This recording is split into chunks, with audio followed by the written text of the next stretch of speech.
As a wildlife photographer, rain often means staying indoors, and there's a few reasons for that. You might have a limited amount of hair on your head that makes it uncomfortable, but rain is not good for your gear. And so many photographers tend to stay indoors when it's raining. But I've learned something over the course of my career that taught me to get out and photograph when it is raining. When I first started photography, I learned something very special, that it's not necessarily the creative techniques or the technical aspects of photography that make an image stand out. It's the mood. And mood is how an image makes you feel. And when you're a wildlife photographer, you need to use the elements that nature gives you to create mood. Mist, dust, snow, rain. And rain is what I'm going to be talking about today and how it affects your images as a wildlife photographer. So join me on this little short video of my tips, my tricks, the things I've learned over the last 22 years of photographing of implementing rain into your images. Because ultimately, if you can add mood to your images, you're speaking a whole different language. You're creating adjectives to the images. The viewer looks at them and goes, wow, there's an engagement there. They want to engage more. They want to look deeper into your photograph. And so that's what we're going to look at today, is getting out when times are tough, because rain is inclement weather. And inclement weather for the photographer is an amazing thing because of mist, wind, rain, all those natural elements that play a part in nature is what makes photography and our photographs just that much better with a little bit of added mood to them. My name is Shem Kompian. I'm the Managing Director of C4 Photo Safaris, and I've been fortunate enough that over the last 22 years to have photographed across the globe. But Africa remains my muse. It's where I feel passionate about going out and photographing wildlife and then sharing those moments with my guests.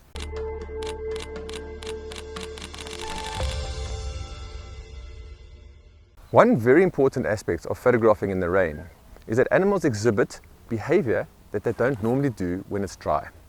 And so it gives you that opportunity to get behavior and images that many other people who aren't photographing in the rain simply won't get. And I'll discuss animal behavior in a short while. First, I want to approach how to photograph in the rain, how to look after your gear, because gear is very expensive. Cameras are not cheap items.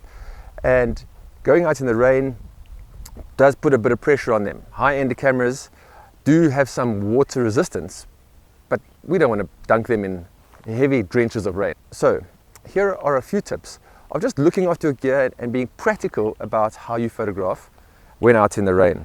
Firstly, find a simple rain cover that works for you. And I've gone through multiple options of these rain covers, and some of them are very, very complex. The simpler it is, the better.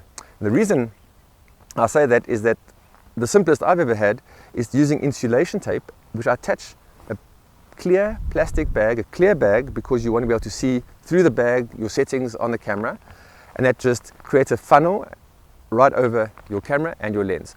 What I do is tape it to the lens hood and not the camera itself. So afterwards you just take the lens hood off and the whole rain cover comes off. The camera is then protected. Photographing in rain means low light conditions, and so you're going to be either using high ISOs or you're going to be using a tripod. So have those ready to go out with you. Do not use filters on the front of your lenses to slow shutter speeds down. And the reason I say that is that filters get rain on them, they get droplets which then are seen through the camera, and of course that ruins your photograph. And trying to clean a filter in the rain simply doesn't work. So forget filters, any drop-in filters that come on the front, keep them away. Photograph judiciously. You can often see rain coming in squalls. So photograph in the gaps of the rain. You don't want to be photographing through a torrential downpour. That's just going to get you and your camera, no matter the protection you've got, wet. So choose your moments to photograph and get the shots of lovely droplets in the forest using your tripod when the rain is at its least. Use the appropriate gear. Good rain cover like this, and you're going to hear some crackling now, but one that covers your head completely so you're not getting raindrops on your eyes. So that's a nice handy one. I also like, as a general rule, a nice hat, wide brimmed hat, to keep soft rain off my head while I'm photographing. You're going to be much more comfortable when you can focus on what you're photographing rather than keeping rain out of your eyes. And of course, if you're on safari, where I spend a lot of my time photographing in rain, a safari vehicle is a very handy vehicle to photograph from. So there's two types. Of course, if you're in an open safari vehicle, it's a little bit more difficult. And when it comes to rain, then you do tend to have to try and take cover.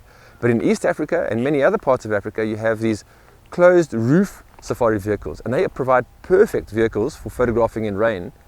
You can close 2/3 of the vehicle up, and one side you leave open. And obviously you can see where the rain's coming from.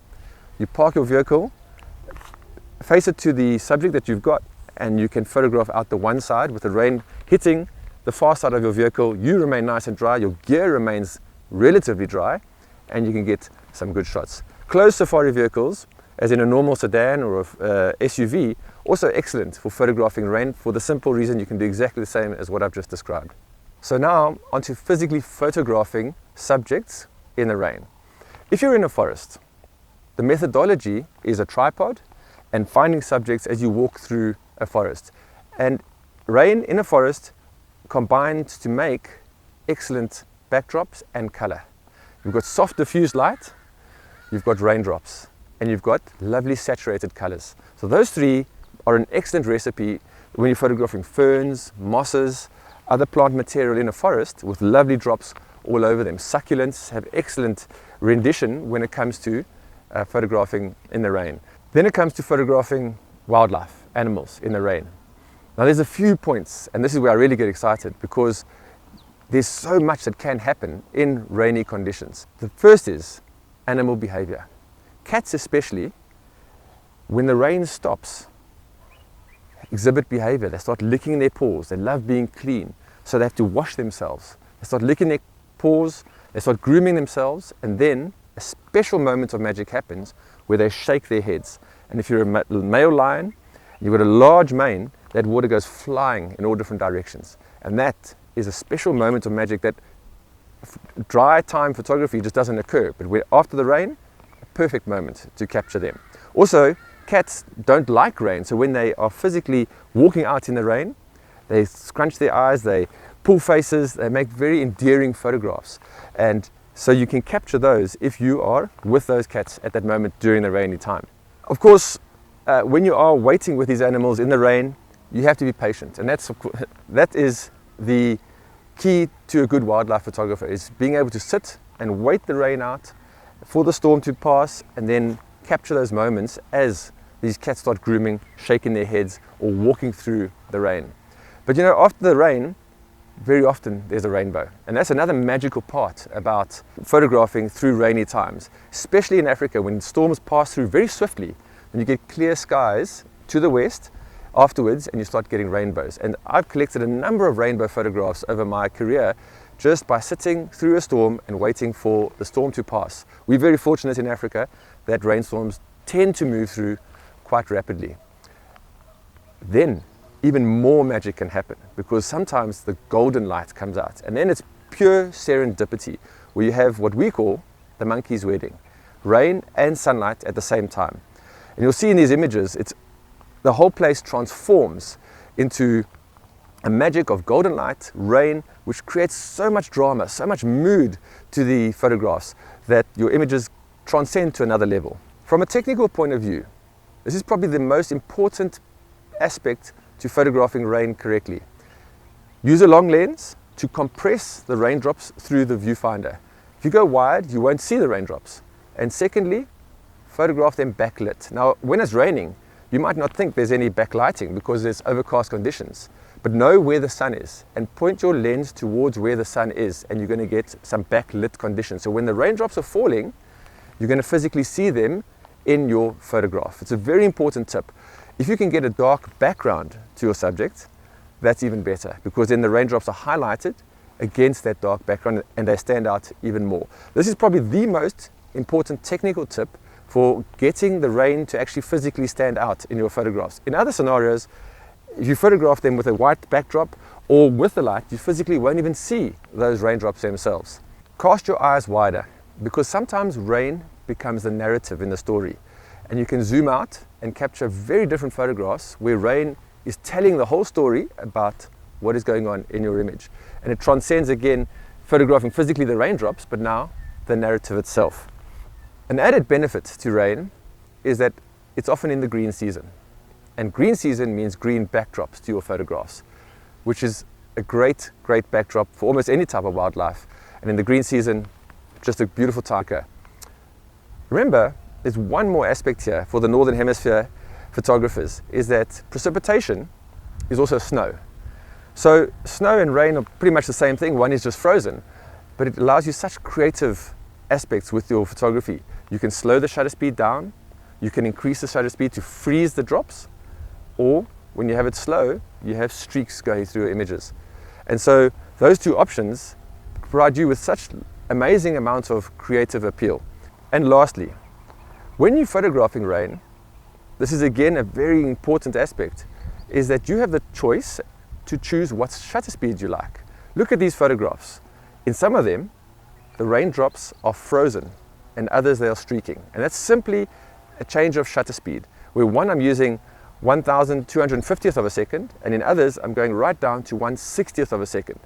And then you can even play around and choose, are you going to choose a 200th of a second and shorten the raindrops, or do you want them to go much longer?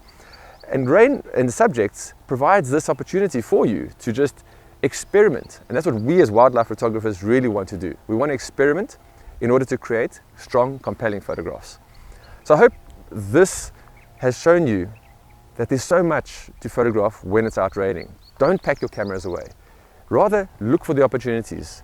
Be patient when you're out there, especially with wildlife subjects, because the behavior they exhibit is going to give you something very special. For me, if I see rain, I get very excited, and I hope now you are too.